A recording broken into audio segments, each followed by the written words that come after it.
들었어? 이어서 나올 김동석이라는 분이 있어요. 근데 김총수도 잘 모른다고 그래서 제가 이분 좀 설명을 좀 하려고 그래요. 이분 자기 얘기하기가 좀 그러니까. 대한민국 그 분들이 외국에 나가서 교민운동이라는 걸 합니다. 가장 모범이라고 생각합니다. 이 나오시는 분이 미국 시민참여센터라고 있어요. 거기에 상임이사를 맡고 계신 분이 이제 조금 후에 나올 김동석 씨고요. 그 다음에 그 대표를 맡고 있는 게 사실 이제 친구입니다. 김동찬이라고. 형제같이 이름이 됐는데 형제는 아닌데 이 두 분이 의기투합을 합니다. 그래서 우리도 미국에서 유대인처럼 한국 사람이 좀 영향력을 갖고 행사할 수 있는 그런 걸로 가려면 뭘 해야 될까? 그래서 미국의 유권자 등록 운동을 합니다. 이 두 분을 중심으로 해서. 그러니까 미국의 교포분들이 한국 유권자 등록을 하라는 게 아니라 미국의 유권자 등록을 해서 미국 선거에 영향을 미치는 그런 세력화를 하자. 그렇습니다. 길거리 다니면서 일일이 한국 사람한테 주소를 받고 데이터베이스화 한 것이 19년 동안 6만 명입니다. 그러니까 6만 명 정도 이제 이 DB를 갖고 있어요. 그러니까 미국 상원 의원도 하원 의원도 자기가 당선되려면 이 두 분을 가서 찾아가서 아련을 할 수밖에 없고 부탁을 할 수밖에 없어요. 그렇게 해서 이 지평을 넓혀가기 시작을 해서 이분들이 어떤 분들이냐면 위안부 유엔 결의안을 실제로 이끌어낸 분들이에요. 그리고 그 뉴저지 쪽에 소녀상 기린비를 세운 것도 이분들의 노력으로 된 거고, 마이크 혼다원이 나눔의 집도 가고, 그래서 마이크 혼다원이 위안부 문제를 계속 나서게 한 것도 지금 나오시게 될 김동석 그리고 제 친구 김동찬, 이 두 분들이 진짜로 주력해서 하신 분들이라서 저는 이분들은 자기 얘기를 잘 안 해요. 저하고 좀 달라서 자기 자랑질에 약해. 그래서 제가 대신 이분을 소개하는 걸로 하겠습니다. 김동석 상임이사님 나오시겠습니다. 미국의 정치를 이해하는 교포로서 이번 대선을 보시면 한국인의 관점에서는 어떤 특징이 있습니까? 이번 대선이. 미국의 주류 지식인들이라든지 오피니언 리더들이라든지 특히 정치권 이런 곳하고 그렇지 않은 일반 시민사회와 대결하는 국면이다. 이렇게 보는 게 가장 이해하기 빠릅니다. 지식인 사회나 주류 사회는 힐러리를 지지하고 저소득층, 저학력, 백인, 남성들이 트럼프 쪽을 지지하고. 미국이 안정된 양당 정치입니다. 네. 근데 이번 선거는 민주당과 공화당의 싸움이 아니고 지금 말씀드린 것처럼 미국을 주도해 나가던 주축 세력들하고 그 주축 세력들이 늘 설득해가지고 해먹던 이런 그 바운더리 안의 세력하고 그렇지 않고서 조용히 그 외곽에서 별로 관심 안 갖고 살던 사람들이 너무 어려우니까 이렇게 나온 이 세력들하고 이렇게 된 대결이기 때문에 지금 전자는 힐러리 클린턴이고 후자는 여러분들이 좋아하시는 이제 도널드 트럼프. 그렇게. 그렇게 생각하면 이해가 가는 측면이 있어요. 어떤 측면이냐면, 공화당 쪽의 인사들이 힐러리를 지지하는 사람들이 꽤 많단 말이죠. 그렇죠. 예, 바로 그것입니다. 그건 이제 있을 수 없었던 일입니다. 그런데 걔네들은 같은 편인 거예요, 결국은. 그쵸? 결국은 이 시스템 상부에서 움직이는 같은 편인데, 원 잡놈이 나와가지고, 말도 안 되는 얘기를 하니까, 일로 가는 거예요.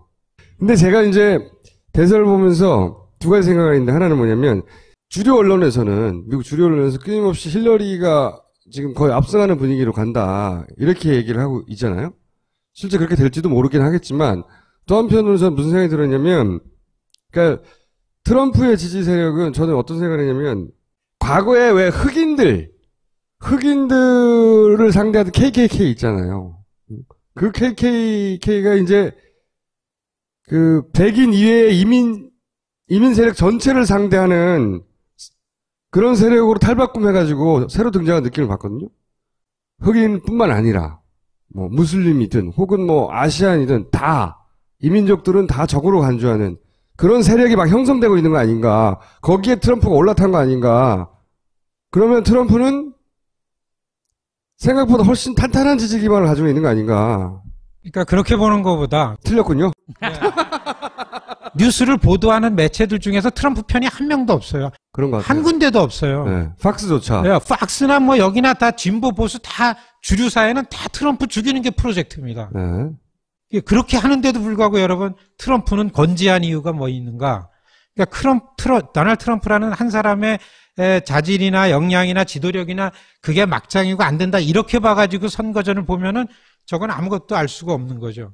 저는 사실 지난 올 2월 1일서부터 경선이 시작됐잖아요. 아이오와 뉴햄프셔, 사우스캐롤라이나 쭉 되는데 제가 안 빼먹고 다 돌아다녔습니다. 아, 경선할 때. 그것도 도널드 트럼프 캠프만 쫓아다녔어요. 왜 이러나 싶어가지고. 그렇지. 너무 신기하니까. 2008년도 바락 오바마.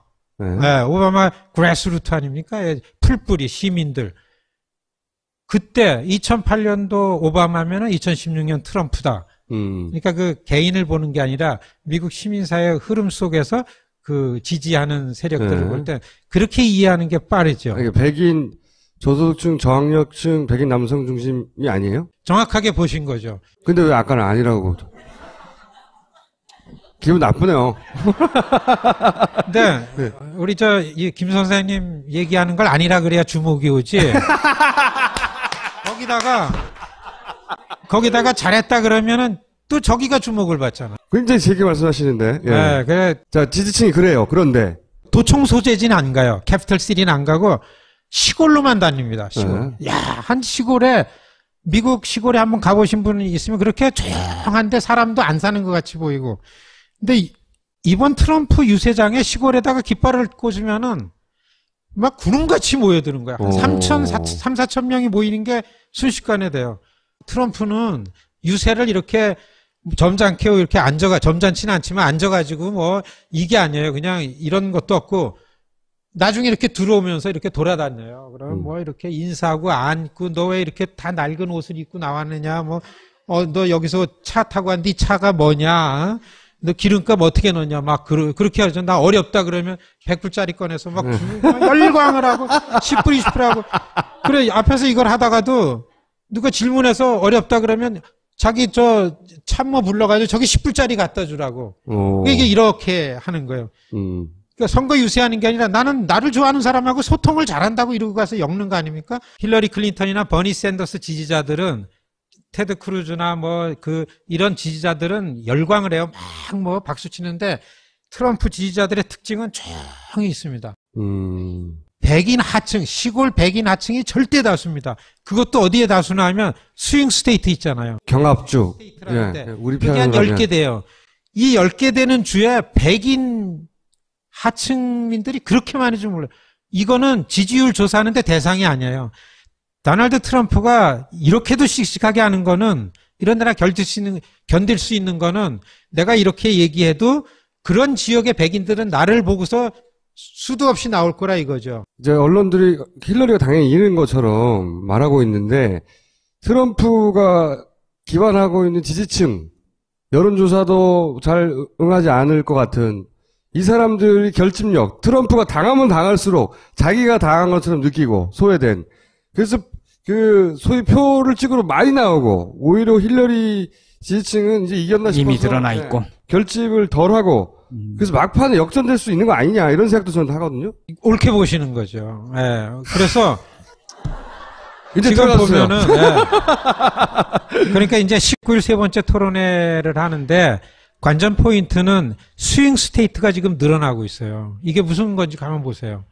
이 콜로라도, 오하이오, 아이오와 그다음에 노스캐롤라이나, 펜실베니아나, 플로리다나, 뉴햄프셔나, 뉴멕시코 같은 스윙 스테이트 숫자가 늘어난다는 건 뭐냐면 이미 힐러리로다가 있었던 게 이게 어쩔지 모른다라고 늘어나는 게 있다고서요. 그러니까 이건 뭐냐면은 트럼프를 보고서 평생 한 번도 투표장에 안 나왔던 미국의 투표율이 낮습니다. 그 낮은 이유는 선거 대비 낮은 이유는 무식한 백인들이 투표라는 게 쉽지 않아요, 이거는. 그리고 정치 용어 같은 걸 이해하기가 힘들죠. 설문조사를 할 때 전화로다가 트럼프 지지자들한테 한번 설명해도 우리보다 잘 못 알아듣습니다. 이슈가 어떻고, 트레이드 팔리시가 어떻고 그러면 이게 뭔지 모르죠. 다 사탕 얘기인 줄 알지도 모른다고서요. 이게 지지율, 설문 대상이 아닌데. 그렇지만 표는 있는 거 아닙니까? 그렇죠. 우리가 좀 힘들어. 왜 힘드냐? 히스패닉 때문에 그래, 아시안 때문에 그래, 이민자들 때문에 그래. 그걸 누가 그렇게 했냐? 힐러리 제가 그랬어. 여기 그냥 맥히는 거 아닙니까? 이렇게 만일에 힐러리가 된다 하더라도 도널드 트럼프의 현상에 대한 대책이 없으면 미국은 안 된다. 정당 재편성기에 들어와 있는데 민주당은 그나마 그 빌 클린턴 이후로다가 채비를 좀 해왔잖아요. 그러니까 2000년도에 때는 빌 브래들리라는 게 주류에 도전해서 나왔고 2004년도에는 기억나실 분이죠. 하워드 딘이라는 인물이 나왔잖아요. 하워드 딘이 나오고 비로소 2008년에 오바마가 나오면서 민주당의 새로운 주류를 만들어서 권력을 가지고 이미 형성이 됐습니다. 이 흐름에 부합되는 게 버니 샌더스예요. 그런데 2012년 오바마 재임하는 전당대회 때 리사 워렌이라는 엘리자베스 워렌이라는 소비자 운동가 출신 월스트리트를 깔아뭉갰던 아마 그때 오셨지 않았어요? 월스트리트를 네, 점령하라고 맨하탄에 와가지고 뭐 샌드위치 사가지고 별거 다 하셨을 때 그 사람들하고도 만났죠. 그 운동본부도 가고. 그때 비자 갖고 갔어요? 그때 무비자죠. 무비자를 거라고. 전자 비자. 예. 뭐라고 하더라 그걸? 우리가 한 겁니다. 예, 비자 면제국으로 했어요. 우리가 그래스루트로.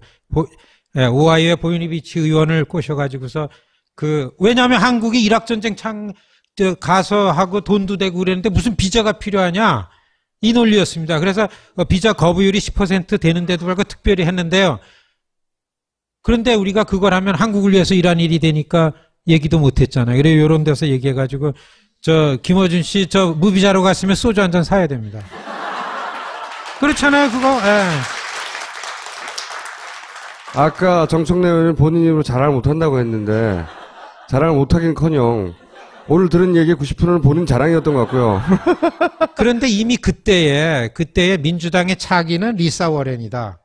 월스트리트를 조질려 그러던 리사 워렌이 이렇게 해가지고 무브온이라는 게 조직을 해가지고 오바마닷컴에 있던 2008년도 오바마를 대통령으로 만들었더니 이 세력들이 다 거기 갔는데 그걸 알고서 힐러리 클린턴이 이거 아닙니까?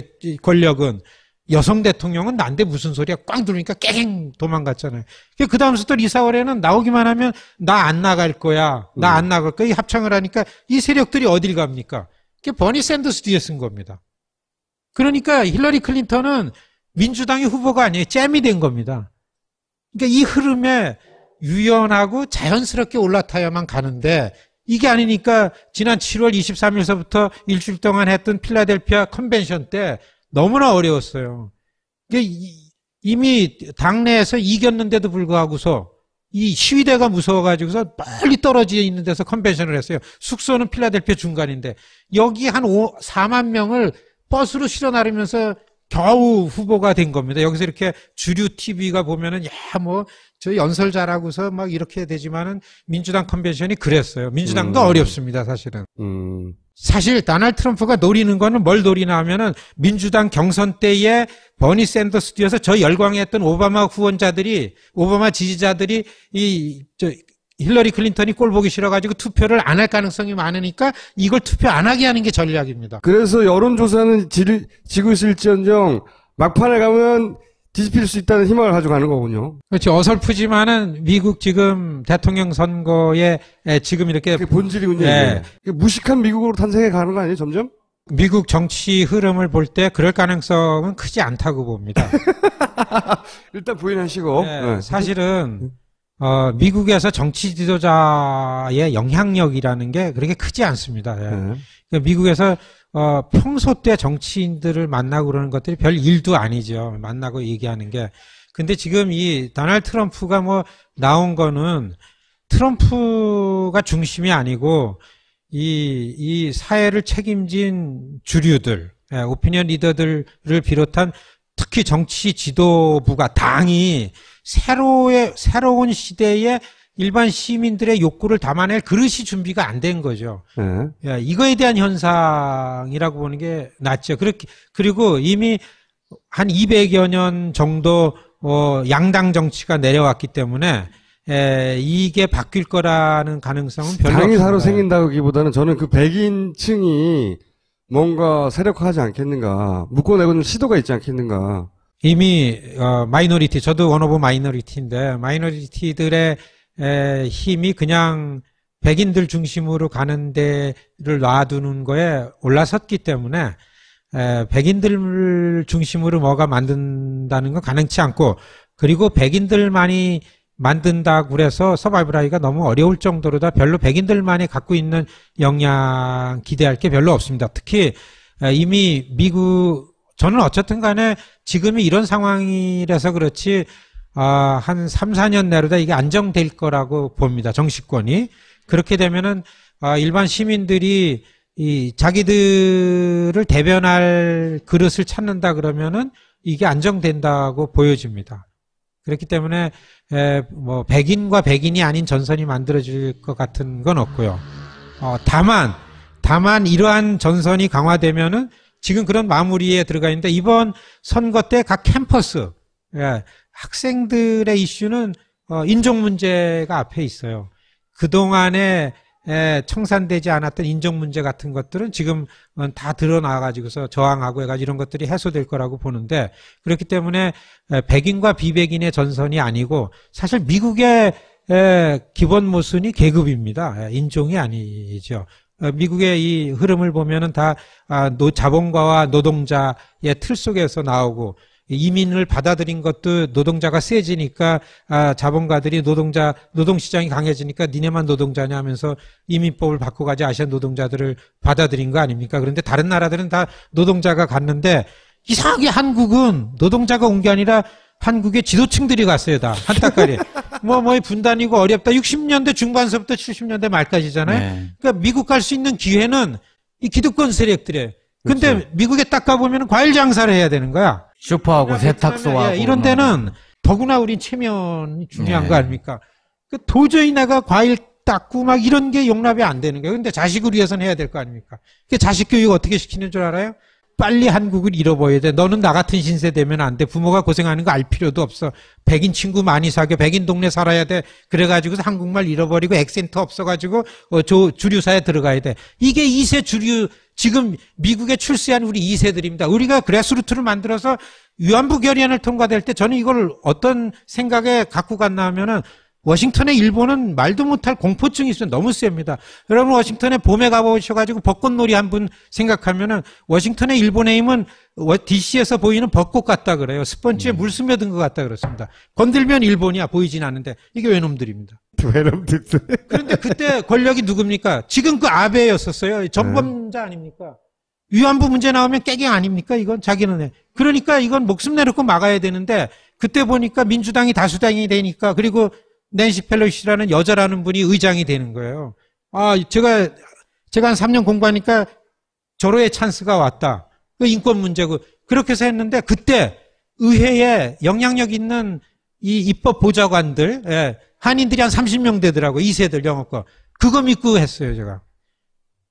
한 명한테도 어필을 못했어요. 네. 여기 와서 뭐 그런 걸 하려고 그러냐. 일본이 얼마나 썼는데 이렇게 교육을 시켰더라고요. 누가? 초창기 이민자들이 가서 이렇게 가가지고. 그래서 우리는 이미 사회인이 돼가지고서 주류사회에 들어가 있는 자랑스러운 우리 후세들은 교육 대상이 아닙니다. 그래서 캠퍼스부터 갑니다. 1세들은 그래도 일본이 어떻고 나라가 잘 돼야 돼요. 분단이다. 이렇기 때문에 정치적인 힘을 만들자, 투표 많이 하자. 이게 좀 무브가 되는데, 1.5세들 중에 2세 중에 이미 지도층에 간, 여러분 지금 빅터 차다 유명한 사람들이 코리안이나 코리안 아메리칸하고 무슨 의미가 그런 정체성은 안 갖고 있는 분들이 그렇죠. 아이덴티티라는 부분을 찾을 수 없기 때문에, 그렇기 때문에 지금부터 우리는 캠퍼스 이하로 다 가고 1세들하고 해가지고서 1년에 한 번씩 한 일주일 워싱턴에 모입시다. 사실 여기 온 거는요, 해외 동포들을 챙긴다 그래가지고 한국 정부가 한 10년 전서부터 매년 10월 5일을 세계 한인의 날로다가 해외 한인의 날로 정했더라고요. 전 세계에 흩어져 있는 한인 회장들을 돈을 들여가지고서 고급 호텔로, 거기 강사로 왔어요. 와가지고 다른 건 모르지만 미국서 오신 분들 여기 오지 말고 내년부터 워싱턴에 모입시다. 이 얘기하러 왔습니다. 미국은 와이드 아니면 칼라입니다. 백인 아니면 비백인이고, 비백인 중엔 세 개로만 나눕니다. 하나는 뭐냐면 히스패닉, 블랙, 에시안이에요. 코리안 아메리카는 없어요. 에시안 중에 하나입니다. 전체로 볼 때는 진짜 소수입니다. 한 줌밖에 안 되는군요. 그렇죠. 진짜. 75%가 Y시고 25%가 칼란단 말이에요. 네. 거기서 한 12, 13%가 히스패닉이에요. 네. 그 한 A9%가 블랙이고 나머지 2, 3%가 아시안이에요. 네. 그 중에서 중국이 제일 많지, 인도지, 베트남이지, 필리핀이지. 그러니까 유태인은 얼마나 됩니까? 유태인은 한 550만 이상. 겨우 2배밖에 안 되네요, 우리. 그렇지 한 3% 정도 됩니다. 그러니까 유태인이 그래요. 유태인이 전략적이죠. 팔레스타인 거의 강제로다가 땅을 가지고 이스라엘을 건설한 다음에 살아남을 국리라니까 미국에 있는 유태인들을 방문 프로그램을 하는 거예요. 네. 지금도 합니다. 한 3주 전에 죽은 시몬 페레스라는 키 큰 이스라엘 대통령. 네. 예. 벵구리언하고 같이 이스라엘을 만든 네. 대통령인데 이분은 그 국리만 해가지고 매년 2-3번씩 미국 와가지고 여러분 이스라엘에 와야 됩니다. 유태인들 보고. 부모가 안 보내주면 학생들한테 대통령이 초청했다 하십시오. 이렇게 데리고 가는 거예요. 그러니까 미국에서 시민이 이스라엘에 가 있는데 전쟁이 나면 우리 시민 보호한다. 그러면서 비행기가 가는 거 아닙니까? 인도나 큐반이 셉니다. 카스트로 실어가지고 미국으로 온 사람들이 이거를 견뎌야 되니까 대만이요. 대만 셉니다. 대만은 나라도 아니잖아요, 지금요. 그런데도 미국에서 제일 좋은 무기가 생산이 되면 제일 먼저 대만에 가 있대요. 중국하고 견제시키려고. 그거는 미국에 사는 대만계들이 하는 겁니다. 중국은 후진타오가 올림픽을 끝내고서 이제는 그 중국 화평굴기라 그러나 이제는 됐으니까 좀 허리 좀 펴고서 미국이랑 맞짱을 떠야 되겠다. 이렇게 가면서 처음으로 2012년인가 공식 방문을 하잖아요. 네. 우리처럼 활동하는 중국계들이 후진타오 주석이 오니까 시카고에 다 모였어요. 저도 초청을 받았는데 거기서 그렇게 얘기해요. 여러분 중국을 잃어버리고 미국에서 중국을 만드세요. 그래야 힘이 생기고 이깁니다. 이게 중국인들이 해외에 나가 있는 중국계 사람들의 정책입니다. 자랑스러운 우리나라는 어떻게 하냐면은 이 이제 관리 통제하려고 그래요. 그렇죠. 해외에 나가 있는 한인들 한국 정부 정치에 투표권을 준다고 이제 난리잖아요. 세금을 거기다 내는데 여기 와서 참정권을 행사하라고. 그렇게 되니까 미국서 사는 사람들이 그냥 낮이나 밤이나 24시간 다 관심이 여기 쏠려 있어요.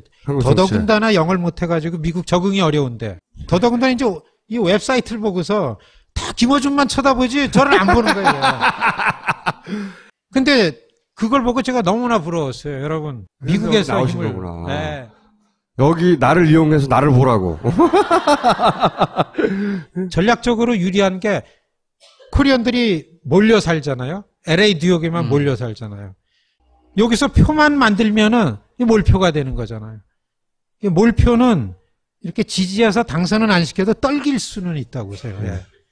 그러니까 미국에 있는 한인들이 지금 정치적으로 할 때는 A, B가 나오고 힐러리 클린턴하고 도널드 트럼프가 나와가지고 어느 사람이 우리랑 가깝다. 그래가지고 하나 선택하는 게 촌놈이라고 해요. 힐러리 클린턴 뒤에 있으면 맨날 3등이에요. 중국계가 제일 잘해. 아시안에 10개밖에 줄 게 없는데 중국계에다 다 줘가지고 나눠주라 그런다고 해요. 우리한테 먹을 게 안 온다고 해요. 그러니까 중국계를 뛰어넘으려면 어떻게 해야 되느냐. 우리한테 유리하지 않더라도 힐러리 클린턴 반대 후보한테 붙는 거죠. 이번에 그럼 트럼프한테 붙어야 됩니까? 그건 아니죠. 왜냐하면 트럼프는 붙으면 창피가. 그러니까 이번 선거가 어떤 거냐면요. 동네 믿을 수 없고 너무 깍쟁이고 얄밉고 진짜 돌았으면 뭘 하는지도 모르고 이런 동네 아주 그냥 이런 아주머니하고 동네 술주정뱅이하고 둘이 붙은 거야.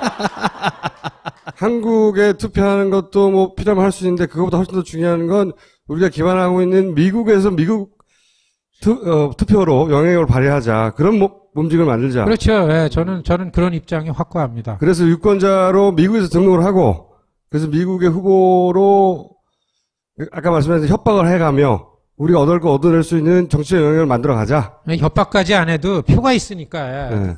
아주 부드럽게 작동이 잘 됩니다.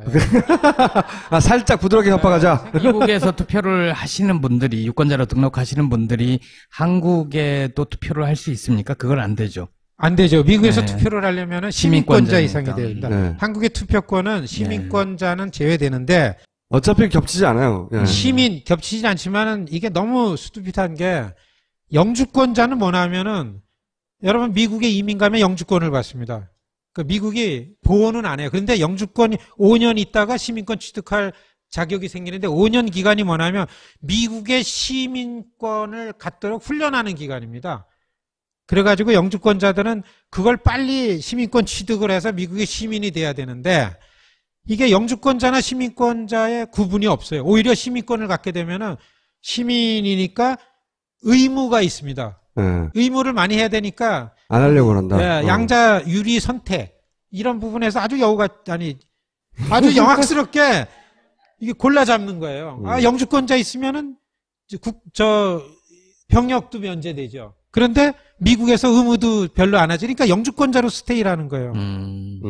빨리 시민권을 많이 갖고 시민권자가 많아져야만 미국의 한국이 건설되는 겁니다. 그러니까 이런 전략을 가지고 우리가 가는데, 이거 친구분들 가가지고 너 5년이 지났는데 여태까지 왜 시민권 안 받았냐 바보처럼 이 얘기를 해야 됩니다. 이런 게 있어요. 여러분 투표를 많이 합시다. 그래가지고 우리가 투표권을 많이 가져야만 권리와 이익을 옹호하고서 결국에는 한미 관계를 유리하게 만듭니다. 이렇게 얘기를 하니까 LA 뉴욕에 이 노인 아파트에 있는 한인 노인들끼리 있지 않습니까? 거기서는 그때예요. 딱 전화해가지고서 제가 소장을 오래 했습니다. 김 소장과 투표할게 이해창 찍어야 돼 이러시는 거예요. 이게 뭐냐면은 거기 투표할 수 있는데 맨날 여기 생각만 하니까 아득한 거 아닙니까? 아득. 이 방송을 특히 미국에서 보시는 영주권자들에게 꼭 하고 싶은 이야기를 해주세요. 결국에 미국의 마이너리티들 어려운 처지가 됩니다. 위축되고 도널드 트럼프 보면은 이 굉장히 중요한 때라고 봅니다. 그러니까 미국에 살고 있는 마이너리티들, 특히 우리 한국 사람들은 미국에서 서바이벌 문제가 뭔가를 진지하게 생각을 해야 됩니다. 그 생각한다는 자체가 미국의 정치권이라는 이 흐름을 잘 이해하고 미국의 시민이 돼야 되고, 제일 중요한 건 모범 시민이 돼야 됩니다. 세금 잘 내야 되고, 모범 시민으로 인정받는 게 가장 파워풀한 집단의 정치력이고, 전략적으로 보면 투표를 많이 한다는 게 정치 참여를 많이 해야 된다는 건데요. 지금 미국이 바야흐로 그래스루트의 시대입니다. 시민사회, 시민들의 목소리만 하나가 되면은 못하는 게 없을 정도로, 티파리가 그런 거 아니었습니까? 이번엔 도널드 트럼프인데, 이런 걸 볼 때에는 그 미국 사회 정치 참여 중요하고요. 특히 여기 이제 모이신 분들한테는 저는 꼭 하고 싶었던 얘기는, 지금 미국의 2016년도 11월 8일 선거에 미국에 살고 있는 일본계들하고 미국에 살고 있는 한국계들하고서 붙었어요. 뭐냐면은 위안부 결의안을 2007년도 했더니만 아베 총리가 아웃됐잖아요. 그러다가 5년 만에 다시 복귀했어요. 그래가지고 들어오면서 무슨 프로젝트를 냈나 하면은 워싱턴에서 한 사람을 제거한다. 우리가 나서가지고 했던 마이크 혼다 의원 낙선 프로젝트가 시작이 됐습니다. 그래가지고 2014년 선거에 너무 위험했어요. 겨우 살아났는데, 그래서 도전했던 사람이 아웃이 됐는데, 아시잖아요. 작년 2015년 4월에 신조 아베 일본 총리가 아주 고개를 들고서 워싱턴을 방문하고서 의회에서 연설하고서 마이크 혼다 지역구에 가서 하루 있다 왔습니다. 그러고 나가지고 아웃됐던 도전자가 다시 와가지고 올해 혼다 선거가 어려워요. 어떻게 어렵냐? 예비 선거에 졌어요. 졌는데 아슬아슬하게 졌기 때문에 11월 8일 결선에 다시 붙습니다. 그래서 저는 올해 일찌감치서부터 우리 오가니제이션에 사표 내고 혼다 캠프에 가가지고 선거 운동을 하고 있는데, 이 부분은 민족적 자존의 문제이기도 하고, 그 다음에 사실은 지난 12월 28일 날 한일 간의 위안부가 합의되면서 미국에 있는 한인들이 마이크 혼다를 쳐다보고서 우리 운동에 동참해줬던 동력이 굉장히 저하되고 떨어졌습니다. 그리고 위안부 문제라는 거는 인권의 문제이기 때문에 없어지지 않는 거고, 일본을 움직이려면 미국의 힘. 그래서 우리가 이거 할 때는 미국의 손을 빌려서 일본에 뺨을 친다, 이런 전략을 가지고서 1년 풀 배팅 해가지고서 그 일본과 미국과의 관계를 흐트러뜨리면서 인권 문제로 아베를 총리직에서 내쫓았던 적이 있었습니다.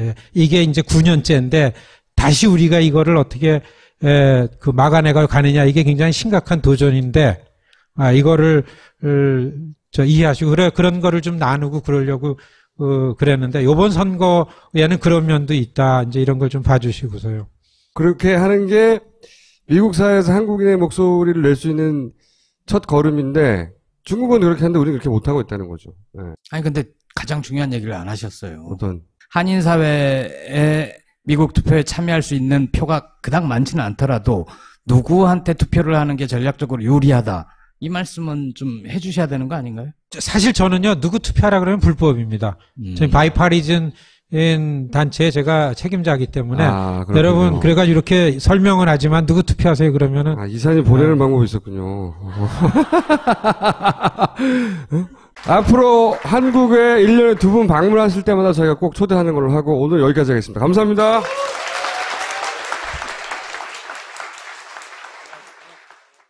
카드를 쓰면 포인트가 쌓인다.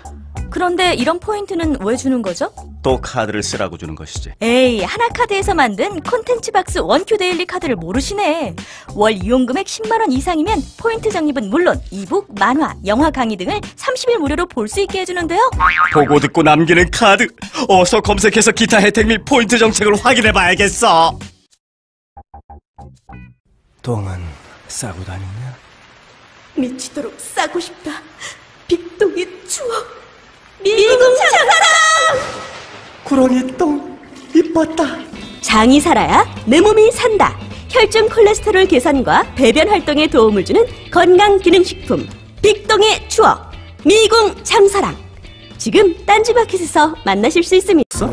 이어서 나올 김동석이라는 분이 있어요. 근데 김총수도 잘 모른다고 그래서 제가 이분 좀 설명을 좀 하려고 그래요. 이분 자기 얘기하기가 좀 그러니까. 대한민국 그 분들이 외국에 나가서 교민운동이라는 걸 합니다. 가장 모범이라고 생각합니다. 이 나오시는 분이 미국 시민참여센터라고 있어요. 거기에 상임이사를 맡고 계신 분이 이제 조금 후에 나올 김동석 씨고요. 그 다음에 그 대표를 맡고 있는 게 사실 이제 친구입니다. 김동찬이라고.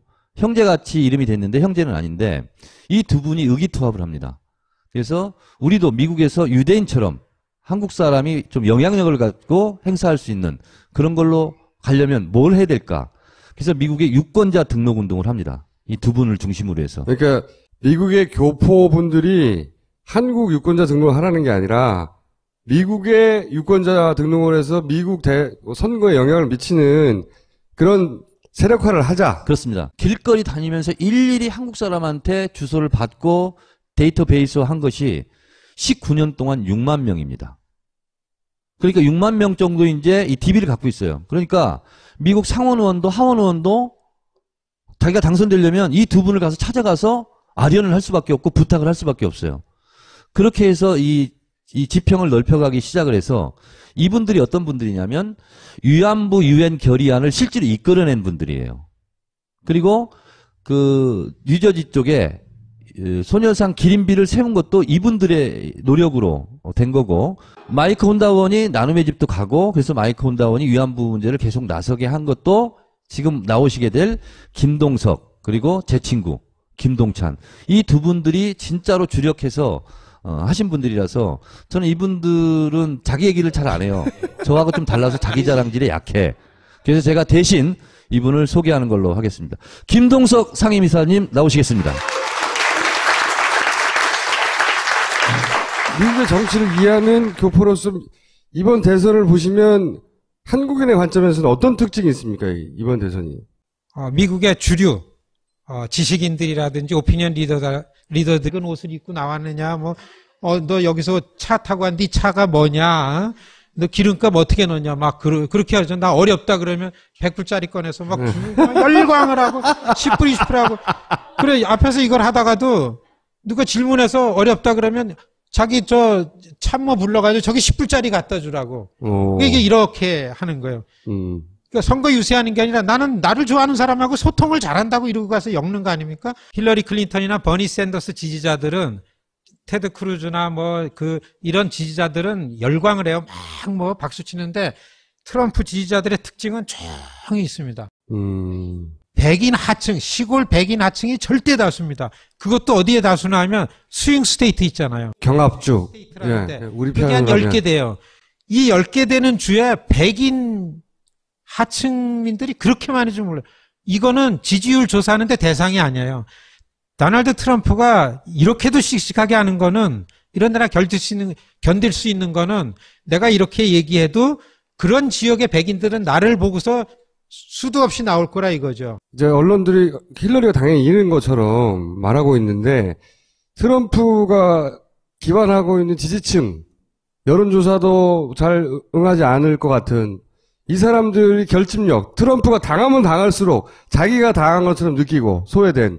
그래서 그 소위 표를 찍으러 많이 나오고 오히려 힐러리 지지층은 이제 이겼나 싶어서 이미 드러나 있고 결집을 덜 하고 그래서 막판에 역전될 수 있는 거 아니냐 이런 생각도 저는 하거든요. 옳게 보시는 거죠. 예. 그래서 이제 지금 들어가주세요. 보면은 그러니까 이제 19일 세 번째 토론회를 하는데 관전 포인트는 스윙 스테이트가 지금 늘어나고 있어요. 이게 무슨 건지 가만 보세요. 이 콜로라도, 오하이오, 아이오와 그다음에 노스캐롤라이나, 펜실베니아나, 플로리다나, 뉴햄프셔나, 뉴멕시코 같은 스윙 스테이트 숫자가 늘어난다는 건 뭐냐면 이미 힐러리로다가 있었던 게 이게 어쩔지 모른다라고 늘어나는 게 있다고서요. 그러니까 이건 뭐냐면은 트럼프를 보고서 평생 한 번도 투표장에 안 나왔던. 그러니까 그러면 트럼프는 생각보다 훨씬 탄탄한 지지 기반을 가지고 있는 거 아닌가. 그러니까 그렇게 보는 것보다 틀렸군요. 뉴스를 보도하는 매체들 중에서 트럼프 편이 한 명도 없어요. 그런 것 같아요. 한 군데도 없어요. 네, 팍스조차. 네, 팍스나 뭐 여기나 다 진보 보수 다 주류 사회는 다 트럼프 죽이는 게 프로젝트입니다. 네. 그렇게 하는데도 불구하고 여러분 트럼프는 건재한 이유가 뭐 있는가? 그러니까 도널드 트럼프라는 한 사람의 자질이나 역량이나 지도력이나 그게 막장이고 안 된다 이렇게 봐가지고 선거전을 보면은 저건 아무것도 알 수가 없는 거죠. 저는 사실 지난 올 2월 1일서부터 저 경선이 시작됐잖아요. 아이오와 뉴햄프셔, 사우스캐롤라이나 쭉 되는데 제가 안 빼먹고 다 돌아다녔습니다. 아, 경선할 때. 그것도 도널드 트럼프 캠프만 쫓아다녔어요. 왜 이러나 싶어가지고. 그렇지. 너무 신기하니까. 2008년도 바락 오바마. 네, 오바마 그래스루트 아닙니까? 풀뿌리 시민들. 그때 2008년도 오바마면은 2016년 트럼프다. 그러니까 그 개인을 보는 게 아니라 미국 시민사회의 흐름 속에서 그 지지하는 세력들을 볼 때 그렇게 이해하는 게 빠르죠. 그러니까 백인 저소득층, 저학력층, 백인 남성 중심이 아니에요? 정확하게 보신 거죠. 근데 왜 아까는 아니라고. 기분 나쁘네요. 근데 우리 이 김 선생님 얘기하는 걸 아니라 그래야 주목이 오지. 거기다가 잘했다 그러면은 또 저기가 주목을 받잖아. 굉장히 재밌게 말씀하시는데. 예. 네, 그래. 자, 지지층이 그래요. 그런데. 도청 소재지는 안 가요. 캐피털 시티는 안 가고 시골로만 다닙니다. 시골. 야, 한 시골에 미국 시골에 한번 가보신 분이 있으면 그렇게 조용한데 사람도 안 사는 것 같이 보이고. 근데 이번 트럼프 유세장에 시골에다가 깃발을 꽂으면은 막 구름같이 모여드는 거야. 한 3,4천 명이 모이는 게 순식간에 돼요. 트럼프는 유세를 이렇게 점잖게 이렇게 점잖지는 않지만 앉아가지고 뭐 이게 아니에요. 그냥 이런 것도 없고 나중에 이렇게 들어오면서 이렇게 돌아다녀요. 그러면 뭐 이렇게 인사하고 안고 너 왜 이렇게 다 미국의 투표율이 낮습니다. 그 낮은 이유는 선거 대비 낮은 이유는 무식한 백인들이 투표라는 게 쉽지 않아요. 이거는. 그리고 정치 용어 같은 걸 이해하기가 힘들죠. 설문조사를 할 때 전화로다가 트럼프 지지자들한테 한번 설명해도 우리보다 잘 못 알아듣습니다. 이슈가 어떻고 뭐 트레이드 팔리시가 어떻고 그러면 이게 뭔지 모르죠. 다 사탕 얘기인 줄 알지도 모른다고서요. 이게 지지율 설문 대상이 안 돼. 그렇지만 표는 있는 거 아닙니까? 그렇죠. 우리가 좀 힘들어. 왜 힘드냐? 히스패닉 때문에 그래. 애시안 때문에 그래. 이민자들 때문에 그래. 그걸 누가 그렇게 했냐? 힐러리 제가 그랬어. 여기 그냥 맥히는 거 아닙니까? 이렇게. 만일에 힐러리가 된다 하더라도 도널드 트럼프의 현상에 대한 대책이 없으면 미국은 안 된다.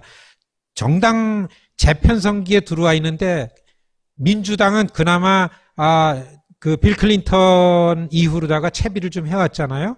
그러니까 2000년도에 때는 빌 브래들리라는 게 주류에 도전해서 나왔고 2004년도에는 기억나실 분이죠. 하워드 딘이라는 인물이 나왔잖아요. 하워드 딘이 나오고 비로소 2008년에 오바마가 나오면서 민주당의 새로운 주류를 만들어서 권력을 가지고 이미 형성이 됐습니다.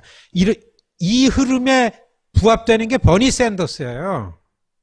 그런데 2012년 오바마 재임하는 전당대회 때 리사 워렌이라는 엘리자베스 워렌이라는 소비자 운동가 출신 월스트리트를 깔아뭉갰던 아마 그때 오셨지 않았어요? 월스트리트를 네, 점령하라고 네. 맨하탄에 와가지고 뭐 샌드위치 사가지고 별거 다 하셨을 때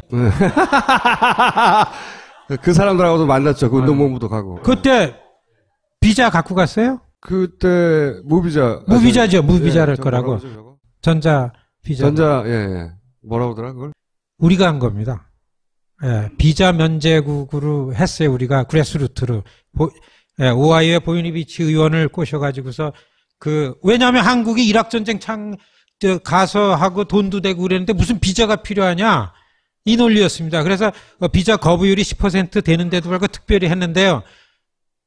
그런데 우리가 그걸 하면 한국을 위해서 일한 일이 되니까 얘기도 못했잖아요. 그래서 이런 데서 얘기해가지고 들이다든지 특히 정치권 이런 곳하고 그렇지 않은 일반 시민사회와 대결하는 국면이다. 이렇게 보는 게 가장 이해하기 빠릅니다. 지식인 사회나 주류 사회는 힐러리를 지지하고 저소득층, 저학력, 백인, 남성들이 트럼프 쪽을 지지하고 미국이 안정된 양당 정치입니다. 네. 근데 이번 선거는 민주당과 공화당의 싸움이 아니고 지금 말씀드린 것처럼 미국을 주도해 나가던 주축 세력들하고 그 주축 세력들이 늘 설득해가지고 해먹던 이런 그 바운더리 안의 세력하고 그렇지 않고서 조용히 그 외곽에서 별로 관심 안 갖고 살던 사람들이 너무 어려우니까 이렇게 나온 이 세력들하고 이렇게 된 대결이기 때문에 지금 전자는 힐러리 클린턴이고 후자는 여러분들이 좋아하시는 이제 도널드 트럼프. 그렇게 생각하면 이해가는 측면이 있어요. 어떤 측면이냐면 공화당 쪽의 인사들이 힐러리를 지지하는 사람들이 꽤 많단 말이죠. 그렇죠. 예, 바로 그것입니다. 그건 이제 있을 수 없었던 일입니다. 그런데 걔네들은 같은 편인 거예요, 결국은. 그쵸? 결국은 이 시스템 상부에서 움직이는 같은 편인데 원 잡놈이 나와가지고 말도 안 되는 얘기를 하니까 일로 가는 거예요. 근데 제가 이제 대선을 보면서 두 가지 생각이 있는데 하나는 뭐냐면 주류 언론에서는 미국 주류 언론에서 끊임없이 힐러리가 지금 거의 압승하는 분위기로 간다 이렇게 얘기를 하고 있잖아요. 실제 그렇게 될지도 모르긴 하겠지만 또 한편으로 저는 무슨 생각이 들었냐면 그러니까 트럼프의 지지 세력은 저는 어떤 생각을 했냐면 과거에 왜 흑인들을 상대하던 KKK 있잖아요. 그 KKK가 이제 그 백인 이외의 이민 세력 전체를 상대하는 그런 세력으로 탈바꿈해가지고 새로 등장한 느낌을 받거든요. 흑인뿐만 아니라 뭐 무슬림이든 혹은 뭐 아시안이든 다 이민족들은 다 적으로 간주하는 그런 세력이 막 형성되고 있는 거 아닌가. 거기에 트럼프가 올라탄 거 아닌가.